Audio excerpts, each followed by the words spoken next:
Top Shelf Takes, the only show on the internet that is made up of complete fact and no opinion whatsoever. My name is Tim. I am the creator of Famous Secret Agent and channel director. I have with me, as always, my co-host, Tommy Brennan. What's up, Dylan? You look different today. Yeah, so that's a good, and Tommy goes by Biz as well. That's a good segue. We, of course, Dylan, who has always been here with us, could not be here today, unfortunately, but the show must go on. We're very excited to welcome our guest today. If you'd introduce yourself. Hi, my name is Ted Silva. I am here to win. I have some hot takes. I may not be as handsome as Dylan, but Who can you know, be? I had to come in and make my presence known. And that's the spirit we want on this show. So today we have a bit of a spooky topic coming at you. We thought it was fitting for coming around Halloween time. We're going to be discussing the best movie monsters. And boy, do we have some top 6 lists for you. I'm very excited. What do you say we just get right into it, guys? Let's do I it. can be convinced. All right. I'm going to start it off, and then we'll go to Ted, and then we'll go to Tommy, and then we'll reverse the direction. All right. Moving on to my number 6, I would like to start off with the velociraptors from Jurassic Park. Now, I hear what you're saying. The whole movie is trying to tell you they're animals, and the movie's saying they're not monsters, they're just threatened. Look, if something is actively hunting me and trying to rip me to shred with claws, I feel that I have the personal right to call it a monster. If a lion was hunting me and trying to rip me to shreds with its claws, I'd probably call it a monster. These things are the scariest part of Jurassic Park. There's no denying it. That kitchen scene gives you shivers to this day when you watch it. And you should never try and train these dinosaurs for the military. That should go without saying, and yet they're building an entire trilogy around that. All right. When you're thinking about monsters, you want a monster that's creative looking. You want a monster that's crazy and scary and frenzied. And I think the great number 6 pick for that kind of monster is the Gremlins from Gremlins 1 and 2. Really? Because with the Gremlins, you get the full package. You get the cute mogwais. You get the rules for how to not create the Gremlins. But then when you get the Gremlins, like the green guys, it goes hog wild. You get variety in appearance. You get White Stripe, who's got a mohawk. And then in the sequel, you get a spider gremlin, you get a woman gremlin, you get a smart gremlin, and you know, the gremlins are relatable too. Because all they really want is they want to party, they want to have some fun, and you know, they might attack some people and maybe drive a construction vehicle through someone's house. As we do.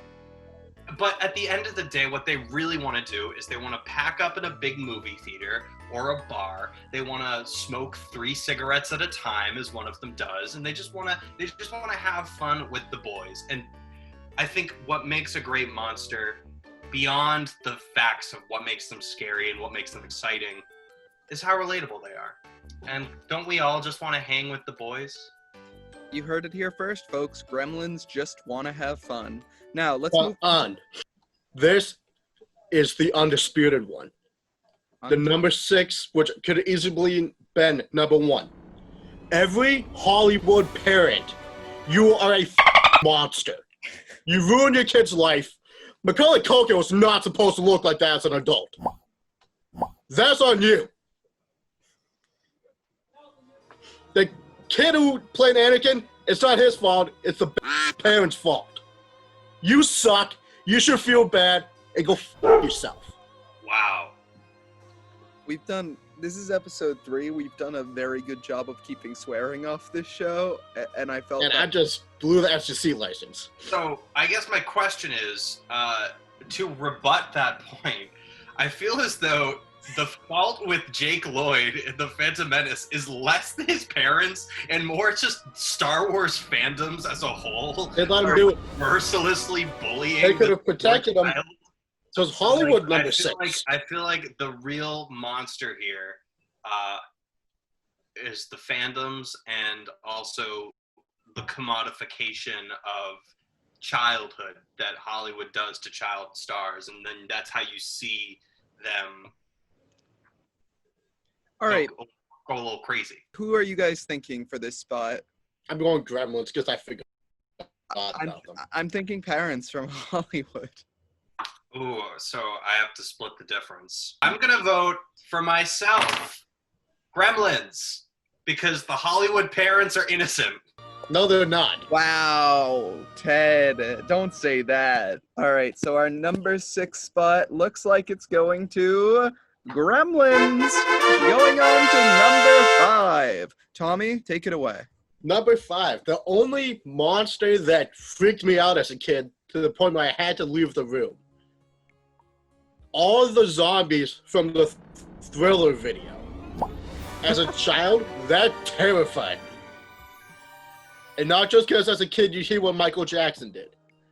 It's because you see that makeup and that freak. He had beating eyes to begin with. You add zombie makeup, I didn't sleep. I ran out of multiple rooms when that video came on. So just to clarify, are you talking about Michael Jackson himself dressed as a zombie, or every zombie in the video? Everyone. Okay, cool. All right, Ted, what you got? All right, well, it's funny that you bring up zombies because I will also be bringing up zombies. However, I will be discussing the pinnacle original zombies in that I think really set the standard for the horror genre, and those are the zombies in George A. Romero's original Dawn of the Dead. For those who haven't seen it, let me lay out some context. The film takes place in a shopping mall that's been abandoned and is largely just overrun by hordes and hordes of slow-moving zombies that will just eat whatever comes in sight. But what makes them so haunting to me is the social commentary. There's a part in the film where I see Tim laughing. Ted's a film student, for those of you who know. There's a part in the film where one of the main characters explains that when a zombie turns, they often gravitate towards things that they remember from their human life. And there's something undeniably powerful about seeing hordes and hordes of zombies just floating through a shopping mall, because they find their comfort, they find their natural gravitation towards capitalism, and the world of capitalism provides us as people a form of structure. Thus, when we lose our humanity, capitalism is not only responsible, but it's the thing that we have to clutch back to. I'm going with Michael Myers for my number 5. Now, hear me out. Best theme to any monster movie character ever?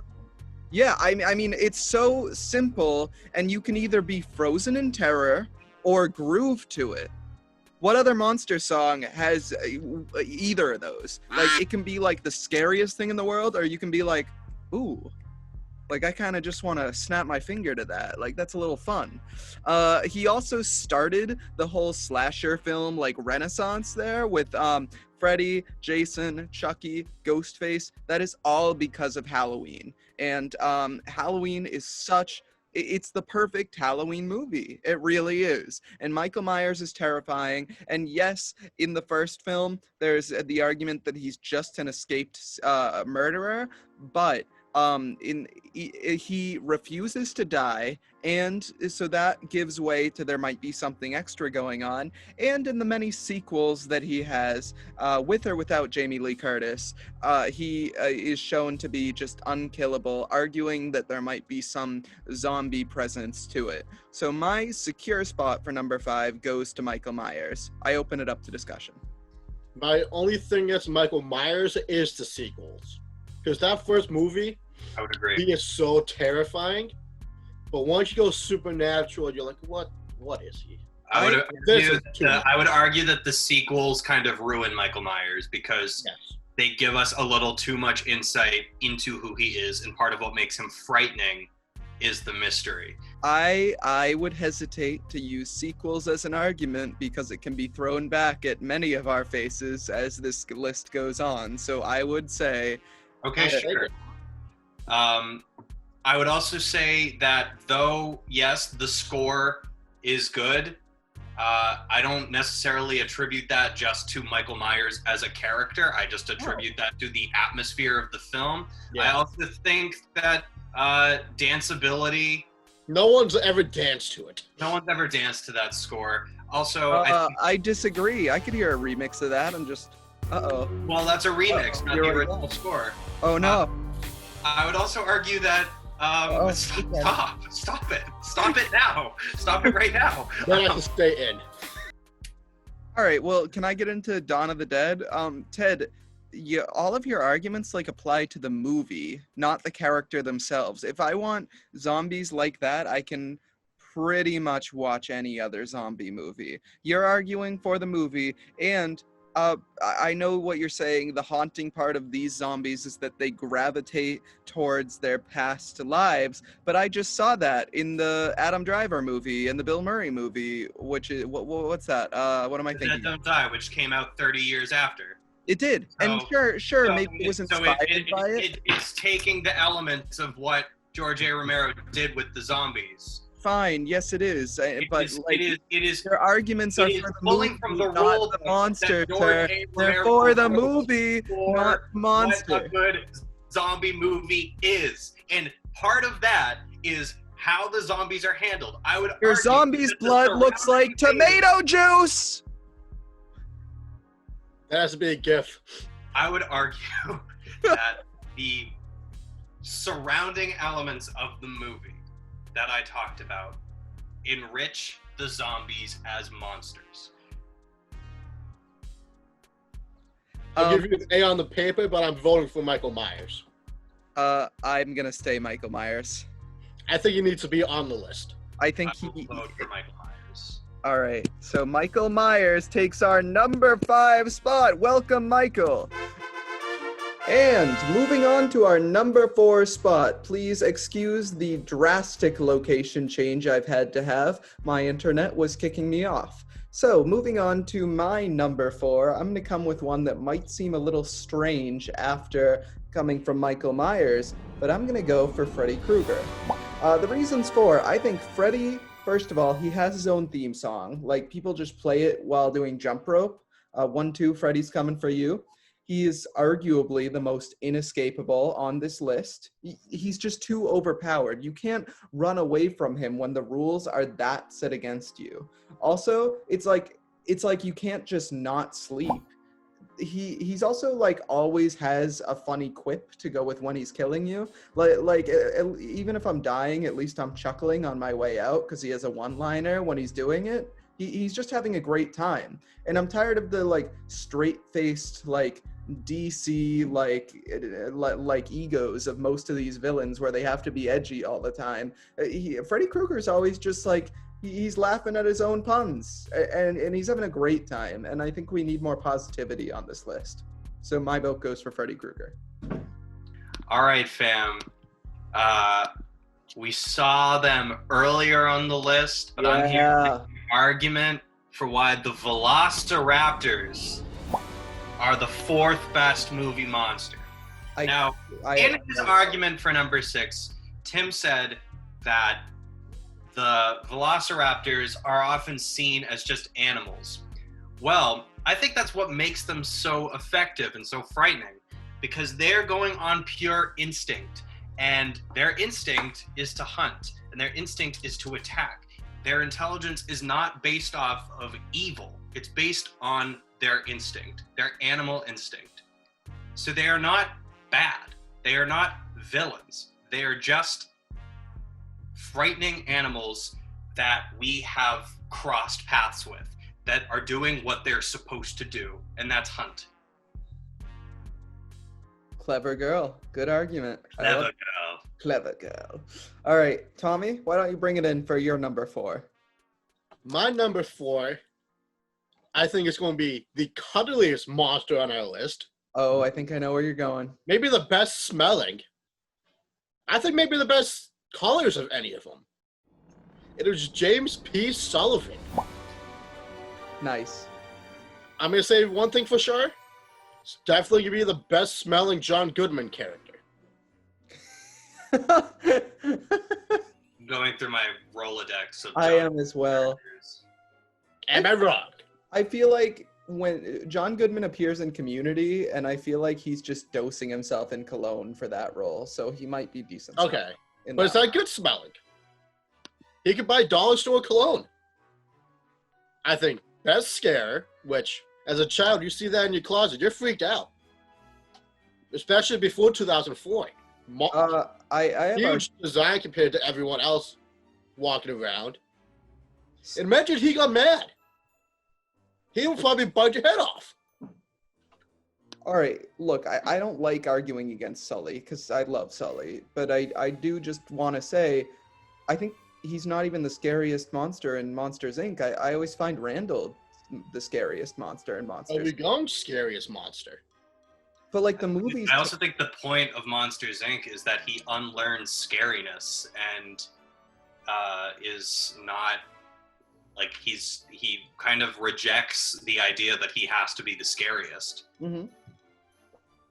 Like, I don't really ever want to argue against scary. Well, but you got to remember, the point of this list is not to find scariest movie monster. That's true. Movie monster. That is true. And, I mean, we do stan Sully.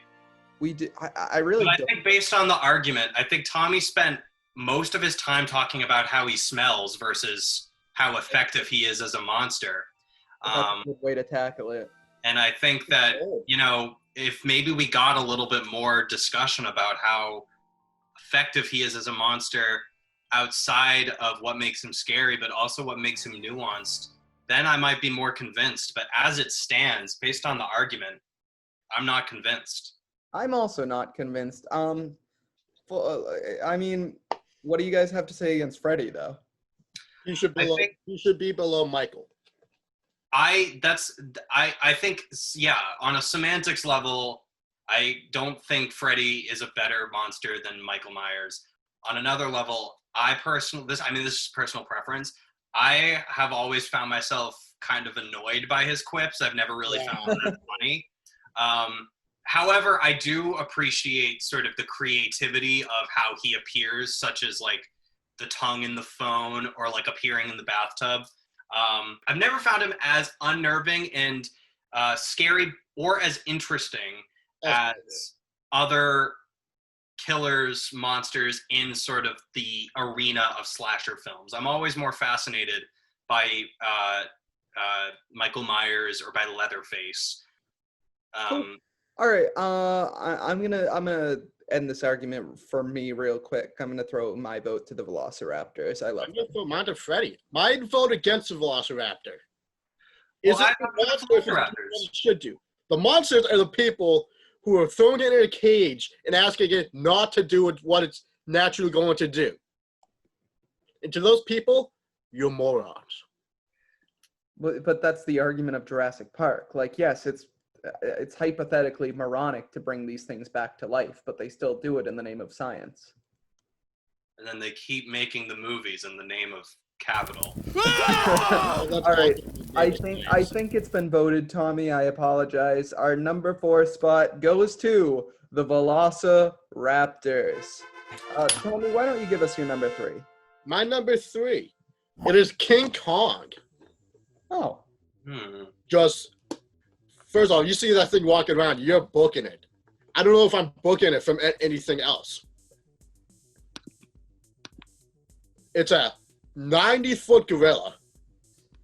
It eats people, which gorillas don't do. I know that for a fact. I've asked multiple, and they've all told me no. And again, it shows it, like with the Velociraptor. Alrighty, I am arguing the Brundlefly from The Fly. Oh. Particularly the Jeff Goldblum, David Cronenberg film. Now, to me, what makes the Brundlefly such a scary monster is the degradation element and the element of kind of how Goldblum's character's humanity is stripped away throughout the entire film, and we kind of see the monster form both in appearance and in personality. We see Jeff Goldblum kind of lose his sense of self, lose his sense of empathy, all in the name of pursuing the knowledge of what, the perspective of a fly is, what the sort of abilities of a fly are. And we see that in real time. And then just in terms of the appearance, so much attention to detail of how disgusting it would be for a human to turn into a fly.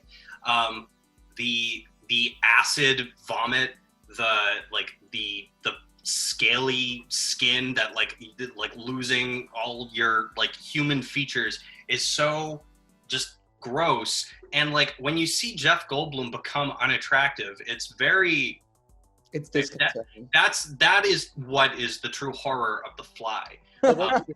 And so I would argue that the Brundlefly is a horrifying, disgusting, and ultimately tragic character. Tommy, have you ever seen it?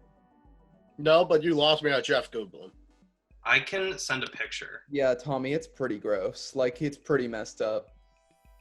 I have arguments against it, but it's gross.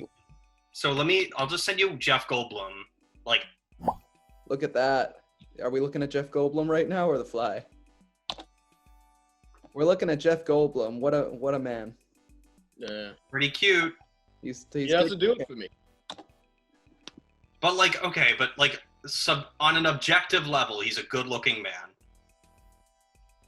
And then the Brundlefly is not a good-looking man. It's not a glow-up. It's not a glow-up. I think it's just more of like horizontal there. I want to see how you can argue against this pick.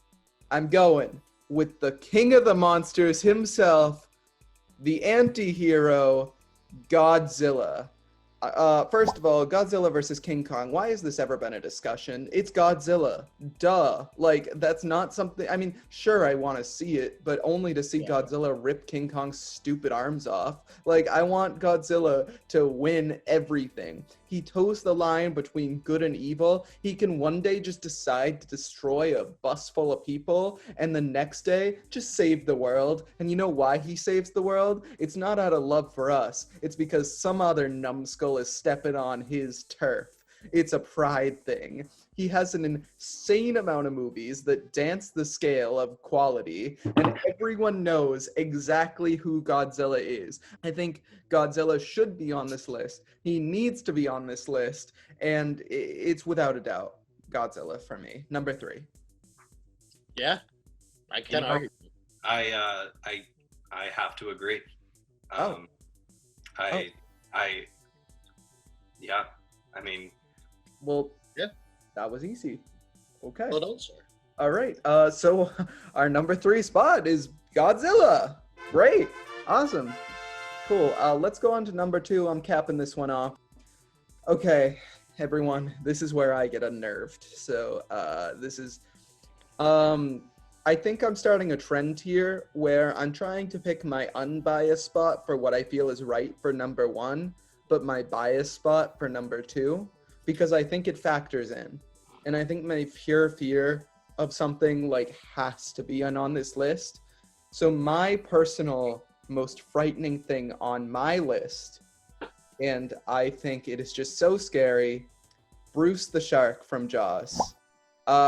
So I am more scared of the shark from Jaws than any other monster. It made a phobia. I have a hard time getting in the ocean, as did many people, and it still sticks to this day. My biggest fear is sharks. I hate them. I'm sorry, I know they're graceful and they like wouldn't hurt a fly and only 3 people die from shark attacks. I have a feeling I'd be one of those 3, like if like I was in the ocean. So I think it's a healthy fear.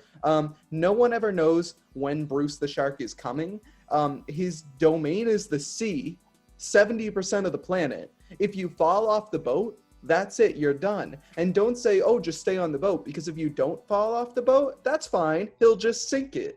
No one terrifies me more. Bruce the shark is so scary. Oh, that's so scary. Bruce the shark just freaks me out, man. I'm sorry.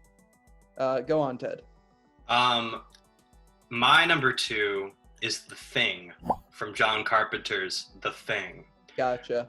And it operates on 2 levels. There's the obvious, the fact that it can, take over and replicate a person's appearance, but then totally corrupt and destroy their personhood. But also there's the subliminal fear of not knowing where it is, because not only can the thing destroy something, but it can perfectly replicate something. It can perfectly hide itself within a person.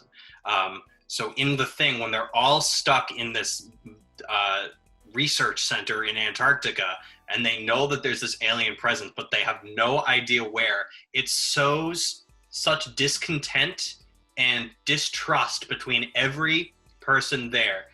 So not only are they all alone, but they are all vulnerable, because they're all so freaked out. Nobody trusts each other. There's no teams, there's no union. And then once the thing attacks, it has them primed for the maximum destruction possible.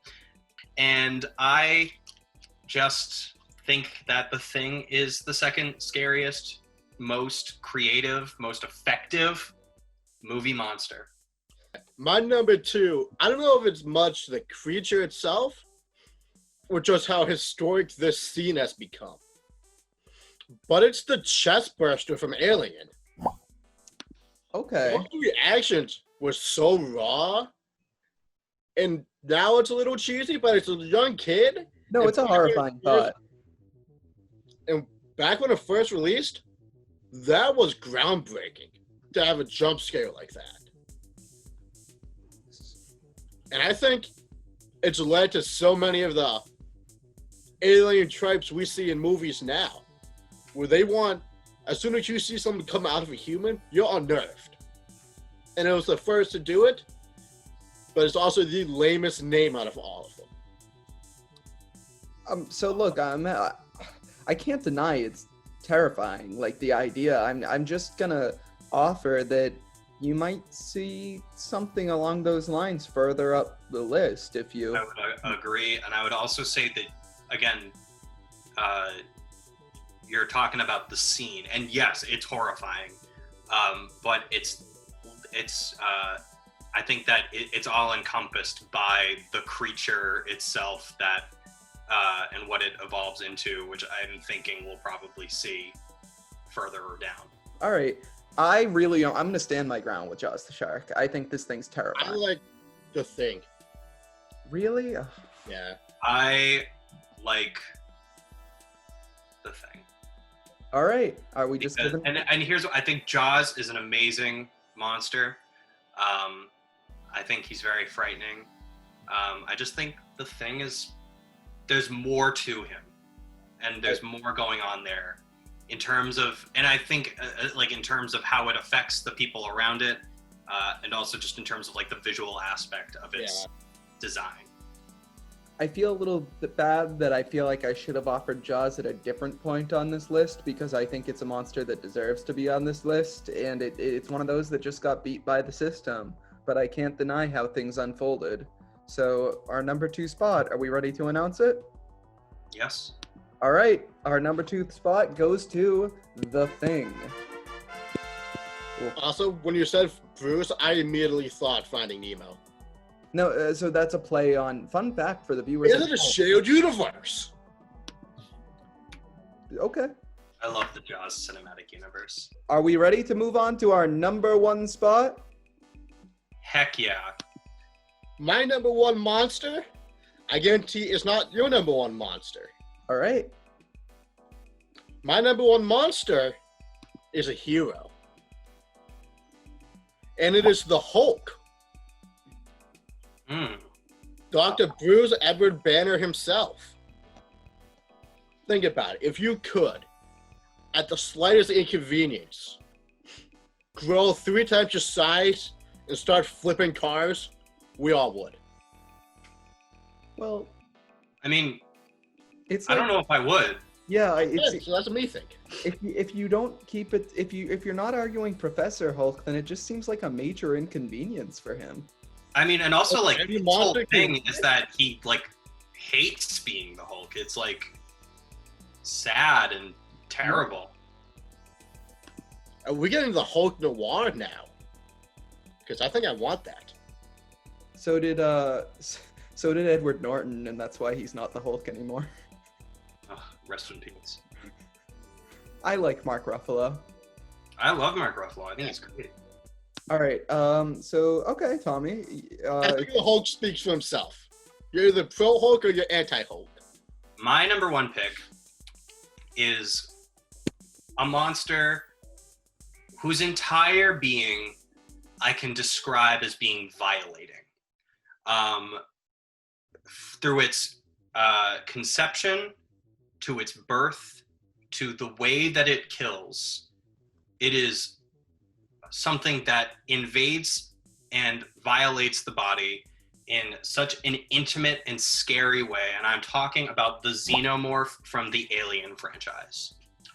And H.R. Geiger tapped into those fears to create the most discomforting, violating creature that is a killing machine. It is seemingly unstoppable. Even if you shoot it, its blood is acid and will melt you. It's the monster that frightens me the most. And it's the monster that when I think of like if I would encounter it in real life, I feel like I would just be paralyzed with fear. So that is my number one pick. So for my number one pick, I don't have an argument against you other than I turn it up a notch. And I am going with the Xenomorph Queen from Aliens. So this is my number one pick. Design-wise, horrifying-wise, scale-wise, the Alien Queen, or the Xenomorph Queen, is the definition of the word horrifying. Every point that Ted just made not only applies to the Alien Queen, but also she's the leader. She is making more and more xenomorphs every single day by capturing people alive and just essentially using them just to make more of her race. It is the worst fate you could get for a death in a horror movie. She's the creepiest design ever. It's like a bug. What's the creepiest looking bug you could name, mixed with multiple mouths, a flail of a tail, and the creepiest exoskeleton ever.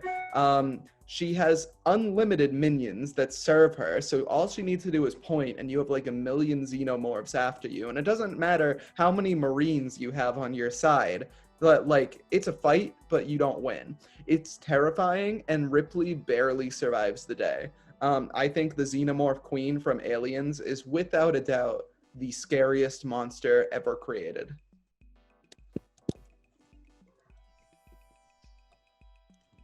I can't argue that. No, I can't either. Especially because mine is like the direct underling of Queen. Oh. So, is that it? I feel I feel somewhat vindicated because like our answers are so closely aligned. So I don't super feel like I'm conceding anything. I mean, yeah, I feel a little guilty because you started the argument for me. It's just how it lined up, but I can't deny the Xenomorph Queen is is just nightmare fuel. Like, it's literally just like the scariest thing I could picture.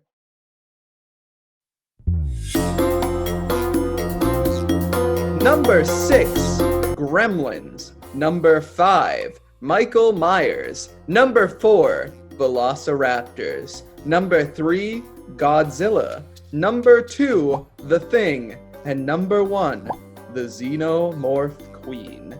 Now, if we look at who got points on this list, for Gremlins, Ted is on the board. For Michael Myers, I have 1. For Velociraptors, it's back to Ted again. This is a nail biter. All right, for number 3, Godzilla, that's me. For number 2, The Thing, that's Ted. And for number 1, it's me. So we have a tie for the day. Who wins the day? It's a tie between me and Mr. Ted Silva. I'm sorry, Tommy, you played fantastically. So the winner is not Tommy. Tommy, you made a valiant effort. Yeah, it was a great. Actually, this was a great episode. This was fun. Yeah. So, Ted, thank you so much for joining us. I'd love to have you back on the show if you'd love to come back. I would love to. I just say the word and I'll be there. Awesome. Number. Tommy, always a pleasure, sir. I assume I'll be seeing you again next week. Hopefully we'll get Dylan back. If not, Dylan's dead, guys. Yeah. I didn't tell you. Shame. But he gone. All right, this has been the Halloween episode of the Best Movie Monsters. Have a spooky one, guys. All right.